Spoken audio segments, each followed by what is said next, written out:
Bonjour. Bon, il me revient la tâche de finir et de boucler la boucle avant de vous libérer et d'aller profiter de la suite. Je m'appelle Sébastien Hergnotte, je travaille chez Amosys. Je suis responsable du pôle conseil en cybersécurité, on pourrait dire Cybrail Sécurité, parce que nous on est basé en Bretagne, à Rennes, ce qui ne nous empêche pas de venir très fréquemment sur Paris. J'ai rajouté un petit cœur en bas, enfin un petit clin d'œil à I Love RGS. Pourquoi ? Parce qu'effectivement, déjà à Edune, j'ai passé quelques années à l'Annecy dans une précédente vie à porter justement le RGS, et parce que je suis fondamentalement convaincu de l'intérêt de la chose, de son approche. Alors effectivement, il est comme il est perfectible bien sûr, il y a des contraintes fortes réglementaires qui font qu'il est, il est comme corseté.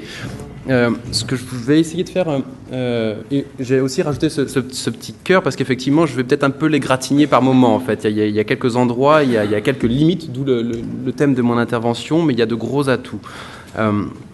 Voilà, je vais essayer aussi de faire un lien parce qu'effectivement dans la salle il n'y a pas que des autorités administratives, il n'y a pas que des administrations, il n'y a pas que des FSSI ni l'ANSSI, loin de là. Peut-être que le privé se demande finalement comment est-ce qu'il pourrait appliquer le RGS, finalement, qu'il voit, il entend parler de téléservices, de protégés, d'étoiles. Qu'est-ce qu'il peut piocher de bon, parce que quelque part il a de la chance de ne pas y être soumis. Qu'est-ce qu'il pourrait piocher dans le RGS, dans ses fondements, pour élever finalement son niveau de sécurité. C'est vrai qu'aujourd'hui on a aussi également beaucoup entendu parler de téléservices, comme si finalement il y avait les téléservices, là il y en avait N, mais qui n'est absolument pas relié au reste du système d'information. Finalement, ce qui compte aussi, fondamentalement, c'est de protéger son système d'information, parce qu'un téléservice, finalement, c'est autant de portes d'entrée que des cyberattaquants pourraient tenter d'exploiter pour mettre à mal le système d'information, et le patrimoine informationnel qu'il y a derrière. Également, un premier point, qui est une liberté que je prends, en tout cas le RGS, finalement, aussi général soit-il, finalement, il n'est pas si général que ça, bien qu'il en ait le G du général dans ses trois lettres natives. Finalement, quand vous regardez à droite là-bas, il vise déjà les autorités administratives, et surtout, il est centré sur les échanges électroniques, sur la protection des échanges électroniques, qui sont finalement les portes ouvertes sur l'extérieur des systèmes d'information des entreprises ou des autorités administratives. Finalement, et c'est tout le caractère insistant de l'ANSSI récemment, encore une fois cette année Patrick Pailloux aux Assises récemment, ainsi que l'an dernier encore une fois aux Assises, a martelé et a bien insisté sur l'importance et l'existence de ce guide d'hygiène informatique qui finalement se rapproche un peu plus d'une approche holistique, je dirais, qui consiste à protéger un système d'information sur l'ensemble des thématiques un peu plus classiques. J'entends par classique les thématiques un peu ISO 27002. Donc effectivement, on peut voir le RGS comme un raffinement extrême et élégant de la sécurisation des échanges électroniques. Peut-être que en tant que RSSI, le premier guide peut-être à appliquer sont les règles inscrites dans le guide d'hygiène informatique de l'ANSSI. Tout ceci est établi dans le cadre d'une stratégie nationale, un document qui a été sorti, publié en 2011, qui fixe 4 objectifs stratégiques, notamment un qui est de sécuriser le cyberespace. Voilà. Je ne fais pas apparaître ici non plus volontairement tous les textes concernant le classifié de défense qui sont régis par des textes bien spécifiques, notamment une instruction 1300. Et je ne fais pas non plus apparaître tous les textes sectoriels, les déclinaisons, les guides de la CNIL qui également contribuent ou sont autant d'éléments pour les RSSI pour protéger au mieux et de façon juste, au juste niveau leur système d'information. Il y en a déjà quelques-uns qui s'en sont déjà chargés précédemment, juste avant que j'intervienne. On va à nouveau tordre le cou à quelques idées reçues sur le RGS. Des idées, des choses que j'ai fréquemment entendues dans mon ancienne vie, dans ma vie de consultant également. Le premier point, c'est souvent appliquer le RGS me coûterait trop cher. Oui, certes. certes, ça a un coût, la sécurité a un coût. Je ne suis pas là pour vous dire que c'est un investissement nul, bien évidemment. Mais quel est le coût finalement d'un SI mal ou non sécurisé? Ça, je pense que vous êtes tous ici dans la salle convaincus des impacts potentiels, enfin de ce que pourrait occasionner les pertes d'une faille ou d'une révélation dans les médias de données clients, bref, de tout votre patrimoine informationnel. Il ne faut pas voir ça non plus, le RGS, comme une taxe de l'ANSSI ou une sécu-taxe, pour reprendre l'image que j'aimais bien, à l'instar d'éco-taxe. Non, ce n'est pas une sécu-taxe, une dîme qu'on verse à l'ANSSI parce que ça. Non, c'est quelque chose qui vous veut du bien, qui veut du bien aux autorités administratives. Et quelque part, tout euro mis à bon escient dans l'application du RGS, finalement, contribue à l'élévation du niveau de sécurité de vos systèmes, en ce sens que ce n'est absolument pas orthogonal avec des approches de type ISO 27001, avec les préconisations et les préceptes de la CNIL.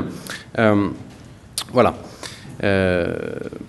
Deuxième temps, le RGS a souffert, je ne sais pas, de son côté peut-être jargonneux, où effectivement on parle d'étoiles, 1, 2, 3 étoiles, de la PRIS. On n'en a pas encore parlé aujourd'hui, ça c'est une bonne chose, la politique de référencement intersectoriel de sécurité finalement, qui est l'essence du RGS, son histoire de chat, enfin ça aussi...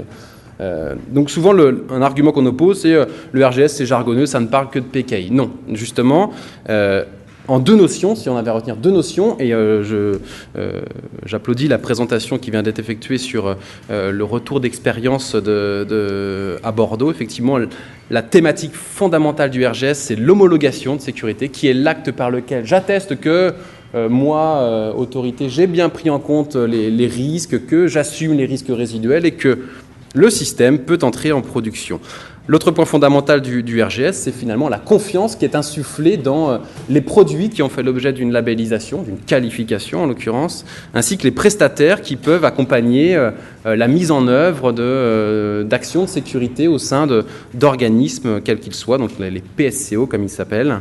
Voilà, encore une fois par la qualification. Dernière idée reçue qu'on entend assez fréquemment au sujet du RGS, c'est qu'effectivement, il est lourd. Je ne dirais pas qu'il faut raser une forêt pour l'imprimer, mais 1000 pages, c'est lourd, effectivement. C'est ce qui a pu, je pense, causer une sorte de rejet, quelque part, en disant « mais c'est quoi cet ovni ?» Fondamentalement, le RGS, c'est 30 pages. Peut-être un peu plus, peut-être un peu moins, je ne sais pas. Je n'ai pas fait l'effort de recompter, en tout cas pas dans la V2.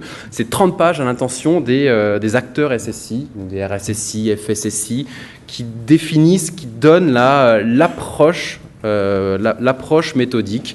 Effectivement, en annexe sont renvoyés à un certain nombre de pages, 800 pages à l'intention des autorités de certification sur les étoiles, 1, 2, 3 étoiles, les niveaux, les gabarits des certificats électroniques, bref, ce qu'on appelle les PC-types, ainsi qu'un certain nombre de pages pour usage modéré, à utiliser avec modération, je dirais, sur tout ce qui est cryptographie. Certains experts s'en occupent, mais ce n'est pas quelque chose qu'il faut mettre sur la table d'un directeur général pour aller lui réclamer de l'argent pour faire des projets. Non. Voilà.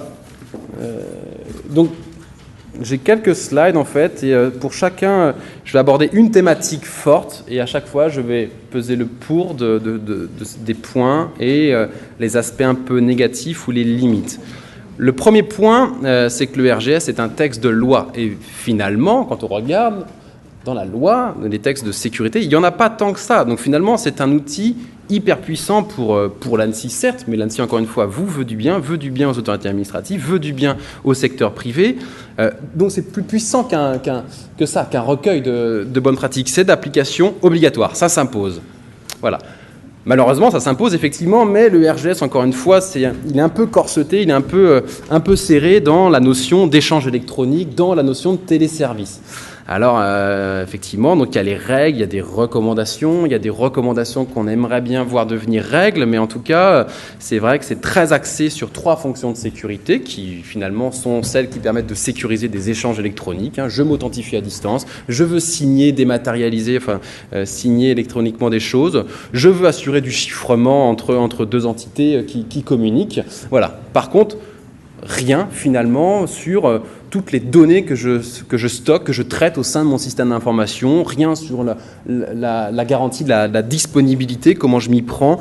Donc on peut voir ça pour les puristes de la sécurité comme un tout petit sous-ensemble, un petit sous-ensemble des thématiques ISO 27002.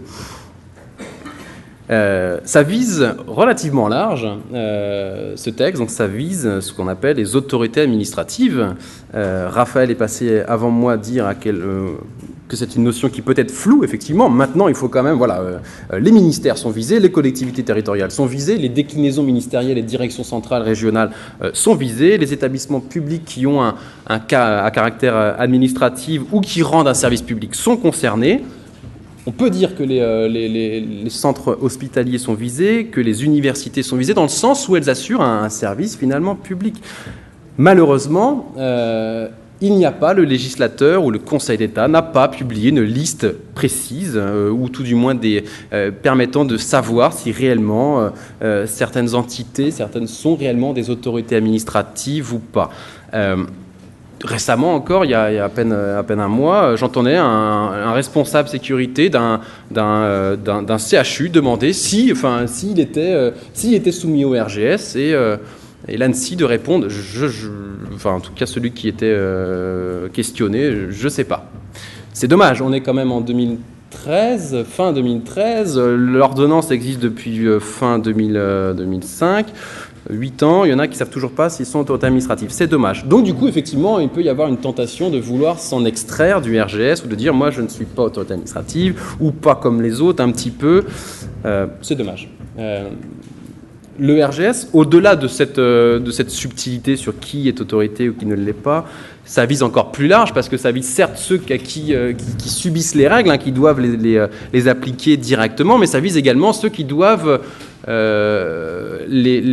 proposer des choses conformes au RGS pour que les autorités administratives puissent les mettre en œuvre. J'entends par là tous les éditeurs de produits de sécurité nationaux et tous les prestataires de services de confiance qui assurent et qui proposent des prestations de services, d'accompagnement des responsables sécurité, des autorités administratives.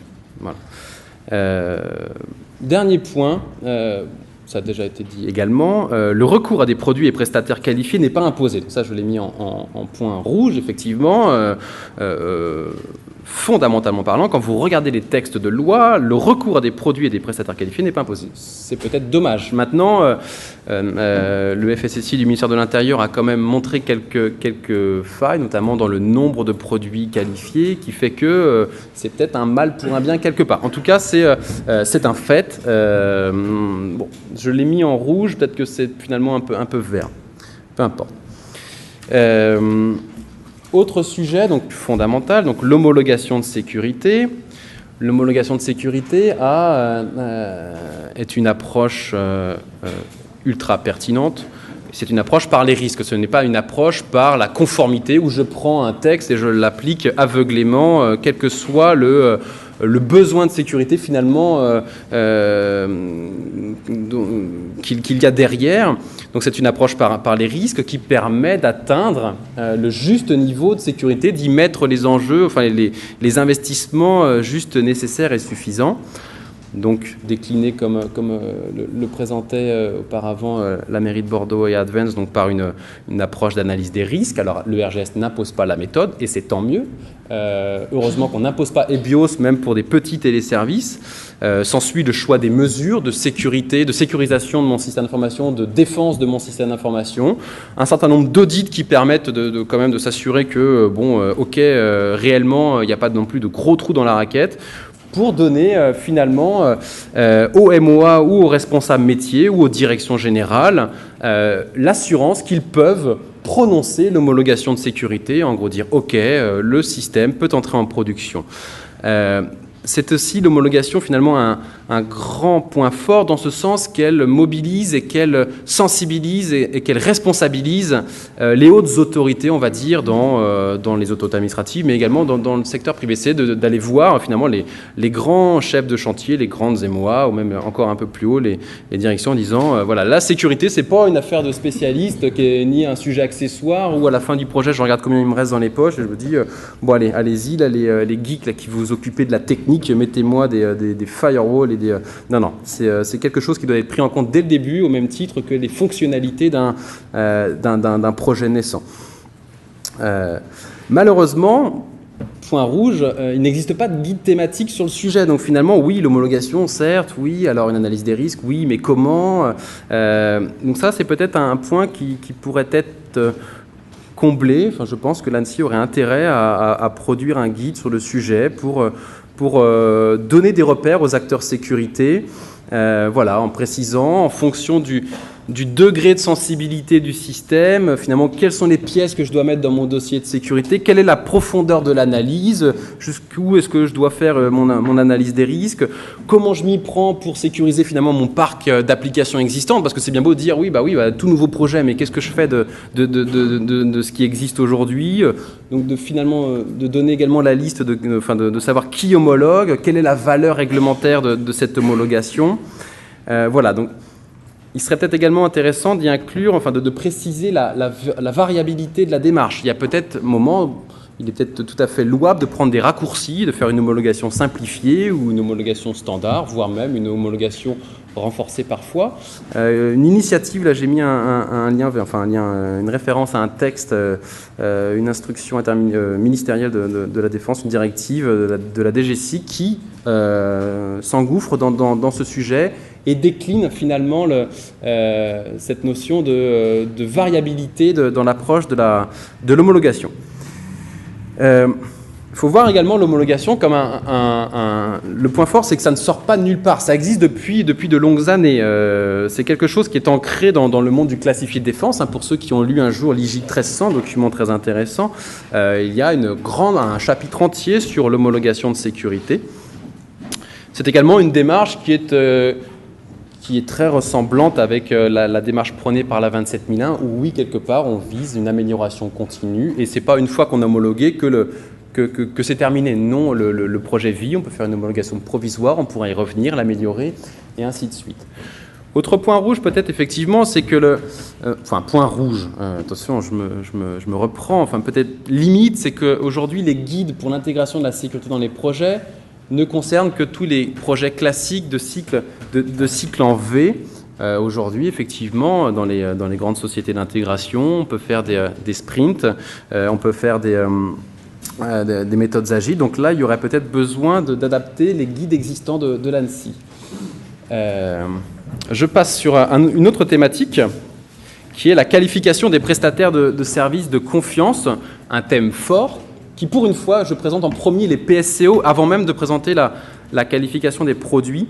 Le schéma de qualification des PSCO est très solide, donc il est assis sur un texte réglementaire, un décret, avec des acteurs légitimes, l'ANSSI, le COFRAC, des organismes de qualification, des référentiels partagés, reconnus.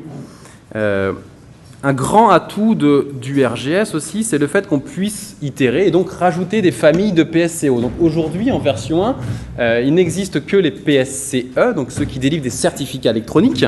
Demain, il existera donc les sociétés qui réalisent des audits en matière de sécurité des systèmes d'information.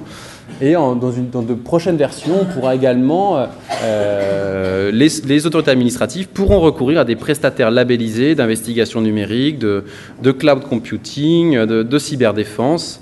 Voilà. Un point effectivement qui a pu nuire un petit peu au RGS, c'est que il y a eu un buzz parfois négatif autour de la famille historique du RGS, que sont les autorités de certification.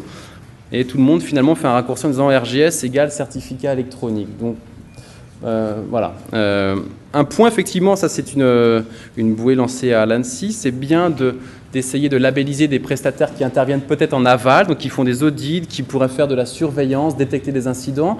Ce serait peut-être bien aussi d'aider les autorités administratives en leur identifiant des sociétés de confiance qui pourraient les assister dans le conseil, dans l'analyse de risque, dans l'homologation, donc labelliser, donc qualifier des prestataires à même d'établir des schémas directeurs en SSI, des politiques de sécurité. À l'instar d'une initiative que j'ai vu passer là, au mois de septembre du CESG, donc, qui est un organisme anglais qui labellise, lui, donc des sociétés de conseil et qui assiste l'industrie. Je vais tout de suite en venir à la synthèse. Ce qu'on peut retenir sur le RGS, s'il y avait quelques mots, je pense, à retenir, donc c'est déjà que c'est un texte de loi, donc il s'impose. Voilà, c'est également il y a également une faculté pour l'ANSSI de le mettre à jour, donc de l'améliorer. Donc ça, c'est un point également très très fort. Donc ça consacre également donc l'homologation de sécurité ainsi que la confiance qu'on peut insuffler dans les produits et les prestataires. Et enfin, peut-être quelques points qui font qu'il est ce qu'il est, c'est que c'est un texte bridé parce qu'il ne vise que les échanges électroniques. On peut quand même noter que malheureusement c'est un texte qui n'est quand même que peu mis à jour. Donc l'ordonnance date de 2005. Aujourd'hui on est en fin 2013, donc en 8 ans il n'y a eu qu'une seule version du RGS. On a parlé un petit peu du RGI, son petit frère qui est un peu tombé aussi dans les limbes. Donc voilà.